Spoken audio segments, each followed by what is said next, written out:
साल 2025 को आप लापरवाही का साल कहेंगे या किस्मत के रूठने का साल? वो साल जब ऊपर वाला खुद आपसे खफा हो गया और हर रोज इस देश ने जो कुछ देखा उसके बाद देशवासियों के मुंह से यही निकल रहा है, बस कर भाई, बस कर यार, अब और मत दिखा। इस देश ने बहुत देख लिया, इतने आंसू नहीं देखे जाते। एक घटना पे हमारी आंखों के आंसू सूखते भी नहीं है कि तब तक एक नई घटना हो जाती है।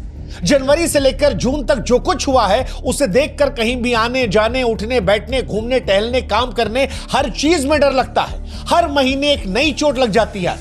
अहमदाबाद में आसमान से मौत बरस गई, पहलगाम में आतंक ने स्वर्ग को खून से रंग दिया, महाकुंभ में आस्था जो थी वो भीड़ में कुचल गई, बेंगलोर में जश्न मातम में तब्दील हो गया, दिल्ली के रेलवे स्टेशन पर अफरा तफरी ने जिंदगी छीनी, मुंबई की लोकल ट्रेन काल बन गई, केदारनाथ में यात्रा जो थी वो अधूरी रह गई और उसके बाद पुणे में एक पुल जो है वो लोगों को ले डूबता है। बीते 6 महीने में ये 8 हादसे डराने वाले हैं। कुछ हादसे किस्मत का खेल हो सकते हैं, कुछ लापरवाही का नतीजा, कुछ हमारी आपकी सोच से परे, लेकिन जो कुछ हो रहा है उसके बाद देशवासी यही कह रहे हैं, बस कर, हे ऊपर वाले अब थोड़ा रहम कर हम लोगों पर, क्योंकि इतने मजबूत नहीं है कि हर रोज ये जख्म देख पाएंगे। लेकिन सवाल भावनाओं से ऊपर उठकर यह भी है कि क्या ये केवल हमारी बदकिस्मती थी, ये केवल किस्मत का रूठना था, ऊपर वाले का नाराज होना था, या फिर हमने लापरवाही की पराकाष्ठा पार कर दी और उसी वजह से हादसे के बाद एक और हादसा हो रहा है। आज हर खबर डराती है, हर यात्रा भरोसे की नहीं है, आज दुआ की मोहताज है। आज ट्रेन में चढ़ने से पहले, प्लेन में चढ़ने से पहले आपकी टांगें कांपती होंगी, आपके मां बाप आपके सुरक्षित पहुंचने तक दुआ मांगते होंगे। 2025 को हम एक साल नहीं, काला अध्याय के तौर पर देख रहे हैं, जिसके हर पन्ने पर दुख, शोक, टूटी उम्मीदें, ये सब कुछ है।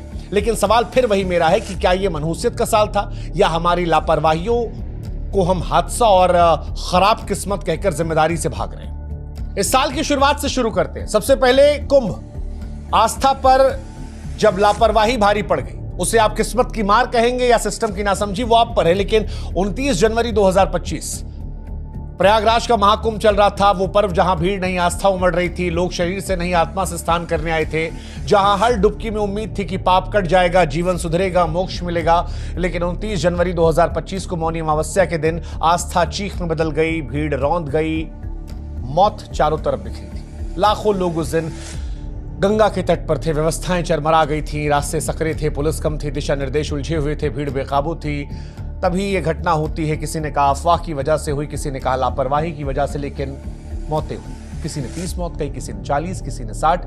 बीबीसी की एक रिपोर्ट आई थी जिसमें कहा गया 100 से अधिक मरे। लेकिन मोक्ष पाने के चक्कर में ये लोग मर गए थे, सभी लोग। अब ये खराब किस्मत थी या हमारी तैयारियों की पोल खुली थी? क्योंकि कुंभ अचानक से तो हुआ नहीं था, तारीखें पहले से तय थी, भीड़ का अनुमान तय था। हर बार ये कुंभ में होता है, कागजों में सारी तैयारियां होती हैं लेकिन लोग मर जाते हैं। पहले भी 1954 से लेकर 2013 तक बार बार कुंभ में यही हुआ है और इस बार भी यही हुआ, जो बताता है कि हम सीखे नहीं, गलतियां दोहराते रहते हैं। यह हादसा सिर्फ भीड़ का टूटना नहीं था, भरोसे का टूटना था। आस्था से भरा एक पर्व मातम में तब्दील हो गया था। मोक्ष की राह में लोग मौत को पा लिए थे और अब सवाल फिर यही, जब पीछे मुड़कर हम देख रहे हैं कि इस घटना को किस्मत कहकर टाल रहे थे हम या हमारी जिम्मेदारी को समझना चाहिए था।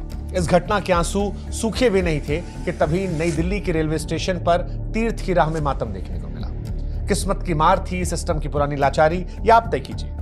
15 फरवरी 2025 नई दिल्ली का रेलवे स्टेशन, जहां हर दिन हजारों लोग आते हैं। कोई सफर पर निकलता है, कोई अपनों से मिलने, कोई जानने के लिए, कोई मोक्ष की कामना के लिए। लेकिन इस दिन भी महाकुंभ के लिए जब विशेष ट्रेनों की घोषणा हुई तो बड़ी भीड़ आई, लेकिन लौटी मातम में लिपटी लाशों और टूटे चप्पल के ढेर के साथ। भीड़ बड़ी थी, अनाउंसमेंट को लेकर कुछ गड़बड़ियां हुई, प्लेटफॉर्म की जानकारी कहा जाता है गलत दी गई, पुलिस हालात संभाल नहीं पाई और देखते ही देखते भगदड़ हुई। 18 लोगों की मौत हो गई, कुछ वहीं दम घुटने से मर गए, कुछ ट्रेन की पटरी पर गिर पड़े, कुछ तो इतने छोटे थे कि भीड़ देख ही नहीं पाई।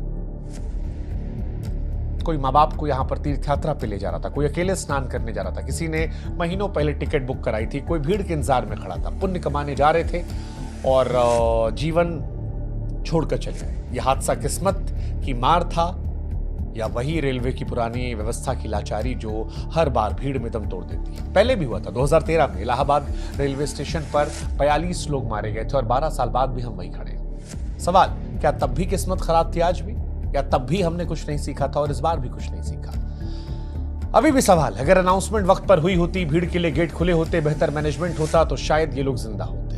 2025 में ये लापरवाही या किस्मत की खराबी हमें आज भी परेशान करती है। जवाबदेही इस देश में पता नहीं कागजों में रह जाती है। इन दो घटनाओं के बाद हम ये मान रहे थे कि शायद अब ये देश में लोग सतर्क होंगे, लेकिन तभी पहलगाम हो गया, स्वर्ग में खून बहाया गया।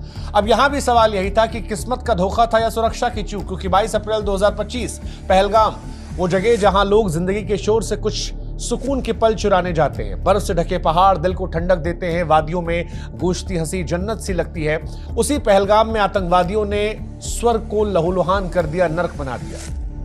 26 जाने चली गई, अधिकतर हिंदू पर्यटक थे, नाम पूछकर मारा गया। कोई हनीमून पर था, कोई माँ बाप को लेकर आया था, किसी ने रिटायरमेंट के बाद खुद को पहली बार सफर चुना था, सेल्फी क्लिक कर रहे थे, वीडियो बना रहे थे, लेकिन बंदूक गर्जी, बम फटे, चीखों ने पहाड़ को थर्रा दिया। अभी भी सवाल है कि बदकिस्मती थी, लोग गलत वक्त पर गलत जगह पर थे, या फिर सुरक्षा व्यवस्था में भारी चूक थी जिसको छेदते हुए आतंकवादियों ने मौत की दावत दी थी। ये सारी बातें, क्योंकि कश्मीर एक सेंसिटिव इलाका है और वहां पर उस बच्चे का स्टेटमेंट अभी भी मुझे याद है कि कोई भी सुरक्षाकर्मी आसपास नहीं था, जबकि ये पता था वहां भीड़ बहुत होती है।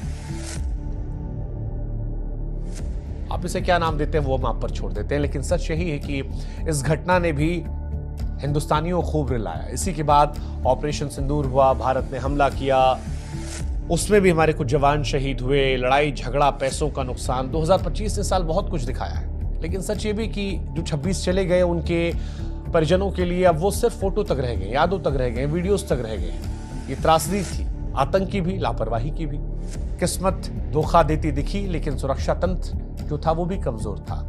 आखिर में लाशें, आंसू, बयान सब रहा, लेकिन फिर वही रहा कि क्या ये बचाया जा सकता था अगर सुरक्षा बेहतर होती। ऐसे ही बंगलौर में स्टेडियम में भगदड़, आप याद कीजिए, जश्न मन रहा था, लापरवाही ने तालियों को चीखों में तब्दील कर दिया। 4 जून 2025 आरसीबी जीती थी, आईपीएल का जश्न मन रहा था, तालियों में गूंज थी, आतिशबाजी की चमक थी, हजारों चेहरों पर खुशी थी। 18 साल बाद ये टीम पहली बार जीती थी, लेकिन उसी बीच कुछ ऐसा हुआ जो मिनटों में स्टेडियम मातम की मंडी में तब्दील हो गया। मातम की मंडी में भगदड़ मची, 11 लोग मर गए, अधिकतर बच्चे थे, 30 साल के नीचे सब थे, 11 साल, 13 साल, 17 साल, 19 साल। तो तस्वीरें अभी भी भूलती नहीं है। फिर सवाल ये उठा कि क्या यह दुर्भाग्यपूर्ण हादसा था, किस्मत का खराब होना था, या फिर हमने लापरवाही की। सरकार आयोजकों को यहां भी अलर्ट किया गया था। भीड़ की क्षमता पता थी ज्यादा होगी, लेकिन इसके बावजूद भीड़ को रोका नहीं गया। फ्री में टिकट देने की बात रही, लोग जश्न मनाने आए और मर गए। अभी भी ये घटना परेशान करती, लेकिन क्या यह खराब किस्मत थी, हादसा थी, या इस देश की हकीकत थी कि लोग मरते रहते हैं, लोग मरते रहते हैं। पुलिस ने चेतावनी भी दी थी यहां पर, बाद में बहुत सारी चीजें हुई, लेकिन यह भी घटना हमारे दिल पर जख्म कर गई। इस घटना से भी हम अभी उबरे नहीं थे कि अहमदाबाद में हादसा हो गया, आसमान से मौत बरसी, उस पर भी चर्चा चल रही है। किस्मत का कहर था, इंसानी लापरवाही थी, क्या था? 12 जून 2025 किसी ने सोचा नहीं होगा कि यार जो लोग उस विमान में बैठकर लंदन जा रहे थे वो मौत के ताबूत में लौट कर आएंगे। एयर इंडिया की फ्लाइट अहमदाबाद से लंदन रवाना हुई, 59 सेकंड में मौत का गोला बन गई, एक व्यक्ति बचा, 242 मर गए। जिस इलाके पर गिरी वहां लोग मर गए। लगभग 300 जिंदगियां माना जा रहा है खत्म हो गई हैं। कोई पहली बार अपने पति से मिलने जा रहा था, कोई बच्चों को विदेश घुमाने की खुशी में था, कोई नौकरी के सपनों से उड़ान भर रहा था, कोई पिता अपनी बेटी की शादी में आखिरी बार शिरकत करने वाला था, कोई लड़की अपने पति से मिलने जा रही थी, कोई पति अपने पत्नी और बेटी से मिलने आ रहा था, लेकिन सब खत्म हो गया। कहते हैं इंजन फेल हुआ, तकनीकी खराबी थी, किस्मत का खेल था। लेकिन सवाल यह भी है कि क्या जहाज का रखरखाव पूरी तरह दुरुस्त था? क्या उड़ान से पहले सुरक्षा की पूरी जांच हुई थी? क्या एयर ट्रैफिक के दबाव में कोई चूक हुई? पता नहीं क्या रहा, किस्मत खराब थी, इंजन खराब था, क्या था पता नहीं। ब्लैक बॉक्स से जांच का इंतजार है, सरकार ने कह दिया 6 महीने बाद रिजल्ट आएगा, लेकिन जो कुछ था बहुत दुखद चैप्टर था। जिनके घरों में हुआ वहां सिर्फ खामोशी बची है, ये भी बहुत बड़ी त्रासदी थी। एयर इंडिया को लेकर कई बार शिकायतें आती हैं, एसी काम नहीं करता, सिस्टम काम नहीं करता, अंदर व्यवस्थाएं अच्छी नहीं है, क्रैक्स नजर आते हैं, बहुत सारी चीजें जो एयर इंडिया की वीडियोस लोग डाल रहे हैं। ये भी घटना सवाल उठा रही थी कि क्या था ये। कड़ी चेतावनी भी शायद थी कि इस साल सब खराब हो रहा है। कभी किस्मत खराब थी, कभी लापरवाही।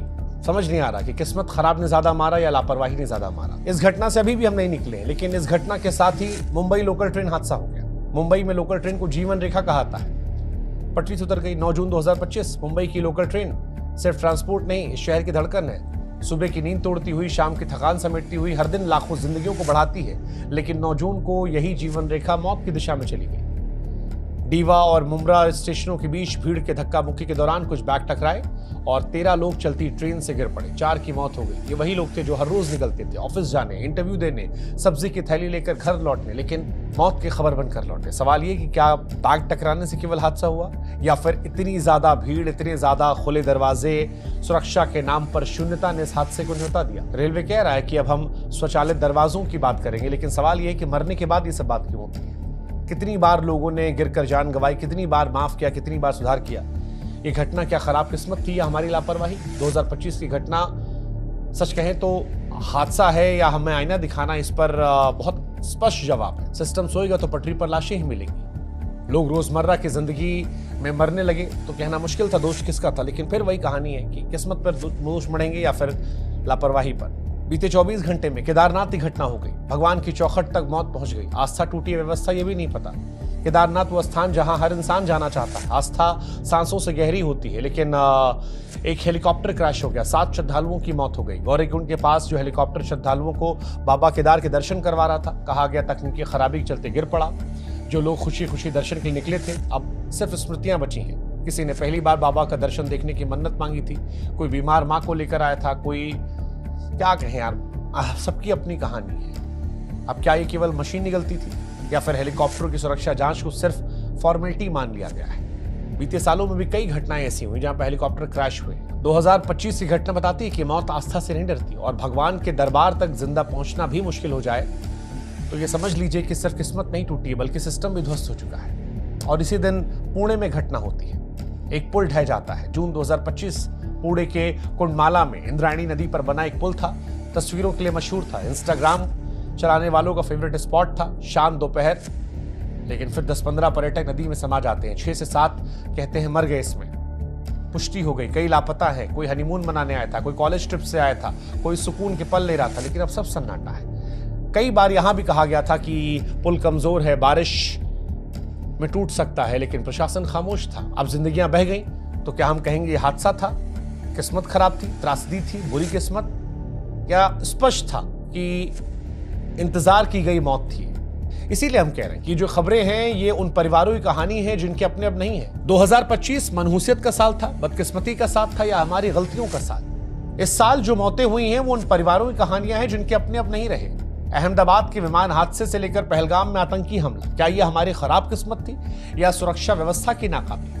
महाकुंभ और दिल्ली की भगदड़ ने हमारे भीड़ प्रबंधन की पोल खोल कर रख दी। बेंगलुरु में जश्न और मुंबई की ट्रेनों ने हमारे सिस्टम की कमजोरियों को उजागर कर दिया। केदारनाथ और पुणे के हादसों ने दिखाया कि हमारा इंफ्रास्ट्रक्चर कितना ज्यादा कमजोर है। अब सवाल फिर यही कि घटनाएं बार बार क्यों होती हैं? क्या ये घटनाएं केवल बदकिस्मती हैं, ऊपर वाले का हमसे नाराज होना है, या हमारी अपनी बनाई हुई बार बार दोहराई गई वो गलतियां हैं जो दिखती हैं कि मौत हमारे इंतजार में बैठी है? 2025 का पहला आधा हिस्सा साफ चेतावनी है कि सुधर जाइए, बेहतर हो जाइए, वरना यूं ही मरते रहेंगे आप। कुछ हादसे हो सकता है कि 2025 में किस्मत की मार हो, लेकिन कई ऐसे थे जो लापरवाहियों की सजा थे। कुछ ऐसे हैं जिनके लिए शब्द नहीं। 2025 का ये आधा साल बार बार सवाल पूछ रहा है कि क्या हम सिर्फ तब जगेंगे जब मौत दस्तक देगी? हर बार वही बयान आता है, हमें दुख है, जांच करेंगे, मुआवजा दे दिया जाएगा, लेकिन कब तक जांच होगी? कब तक मुआवजे के नाम पर चंद सिक्के लोगों की मौत को जस्टिफाई करते रहेंगे? ये साल वो मुकाम बनता जा रहा है जहां मरने की वजह बदल रही है, लेकिन एक चीज नहीं बदल रही, तो वो है हमारी लापरवाही। हमने हादसों को किस्मत कहकर बहाना बना लिया है ताकि जवाबदेही से बच सके, लेकिन सच यही है कि बार बार हम खुद मरने के लिए मौत का रास्ता तैयार कर रहे हैं, धीरे धीरे, लापरवाही से, चुपचाप। और इसीलिए हमें लगता है कि 2025 सिर्फ तारीखों में नहीं जिएगा, ये इतिहास में दर्ज होगा खूनी अक्षरों में, एक ऐसा काला अध्याय बनकर जिसकी हर पंक्ति लहू से लिखी होगी, हर महीना खून से भरा होगा। हम नहीं जानते, लेकिन ये तय है कि जो जख्म 2025 ने दिए हैं वो बहुत दिनों तक जख्म बरकरार रहेंगे। लेकिन हम बस इतना करें कि भाई बस कर, सरकारें बस कर, सिस्टम बस कर, और थोड़ा सा ऊपर वाले तू भी रहम कर। हर चीज में डर लगने लगा है, चलने में डर लगने लगा है, प्लेन में बैठने में डर लगने लगा है, ट्रेन में चढ़ने में डर लगने लगा है। इतने डर में डर के हम वैसे ही मर जाएंगे। रहम कर।